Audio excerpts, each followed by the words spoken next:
Bienvenue sur Métal. Si nous parlerons aujourd'hui de la formation de l'or noir. Comment se forme le pétrole? L'histoire du trésor noir de la Terre. Il y a plusieurs millions d'années, bien avant l'apparition de l'homme, la Terre préparait en silence ce qu'on appelle aujourd'hui l'or noir. Mais comment cette mystérieuse substance qu'on tire du sous-sol s'est-elle formée? Plongeons ensemble dans le voyage du pétrole, depuis la vie microscopique des océans jusqu'aux gisements que l'on exploite aujourd'hui. Tout commence dans les mers et les océans, il y a 100 à 300 millions d'années. À cette époque, les océans regorgent de micro-organismes planctoniques, algues, bactéries, petits animaux marins. À leur mort, ils tombent au fond de la mer et se mêlent à la boue et aux sédiments. Dans les zones pauvres en oxygène, ces débris organiques ne se décomposent pas complètement, ils s'accumulent et forment une boue organique. Cette boue sera la matière première du pétrole, ce qu'on appelle la matière organique amorphe. Au fil des millions d'années, de nouvelles couches de sédiments recouvrent cette boue. La pression augmente, tout comme la température, environ 50 à 150 degrés Celsius. La matière organique est lentement transformée en une substance solide, le kérogène. Le kérogène, c'est la phase intermédiaire, ni pétrole, ni gaz encore. C'est un peu le futur pétrole endormi dans la roche.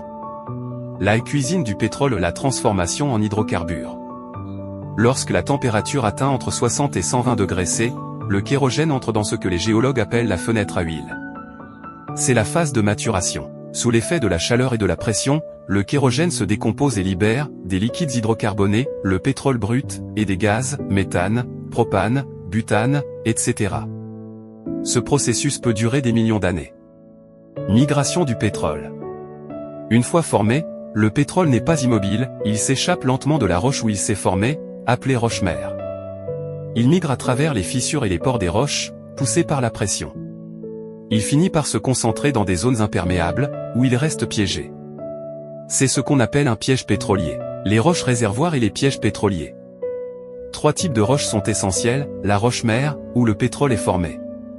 La roche réservoir, poreuse et perméable, où le pétrole s'accumule. La roche couverture, imperméable, comme l'argile, qui empêche le pétrole de remonter à la surface. C'est dans ces réservoirs souterrains que les compagnies pétrolières forent des puits pour extraire le pétrole brut.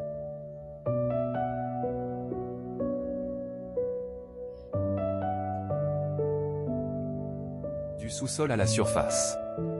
Les géologues utilisent la sismique 3D, l'imagerie géologique, et des forages d'exploration pour localiser ces gisements enfouis parfois à plusieurs kilomètres sous terre ou sous la mer. Une fois trouvé, le pétrole est foré, remonté à la surface, puis raffiné pour produire l'essence, le gazole, le kérosène, plastique, lubrifiant, engrais, etc. L'importance et les enjeux actuels. Aujourd'hui, le pétrole est à la base des transports, de la chimie, et de l'énergie mondiale. Mais sa combustion émet du CO2, principal gaz à effet de serre. C'est pourquoi les scientifiques travaillent à développer les énergies renouvelables, solaires, éoliennes, hydrogène, et des techniques de captage du carbone. En conclusion, le pétrole est le fruit d'un long voyage géologique, né de la vie, transformé par le temps et la pression, il raconte l'histoire profonde de notre planète. Mais ce trésor noir, symbole de puissance, est aussi un rappel, celui d'un équilibre fragile entre les ressources de la Terre et la responsabilité humaine. N'oubliez pas de vous abonner. Merci et à très bientôt pour une nouvelle vidéo.